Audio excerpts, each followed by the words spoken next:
Düşer aklıma bomboş gidişlerin, bilemem manasını hüzünlenir. Yine sevmeni, yine beklerim, beni kendimden vazgeçer gibi. Düşer aklıma bomboş gidişlerin, bilemem manasını hüzünlenir. Yine sevmeni, yine beklerim, beni kendimden vazgeçer gibi.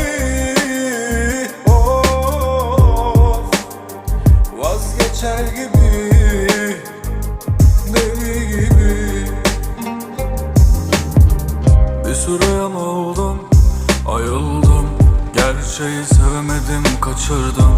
Aklımı yoluna yatırdım, bekledim, bitmedi, şaşırdım.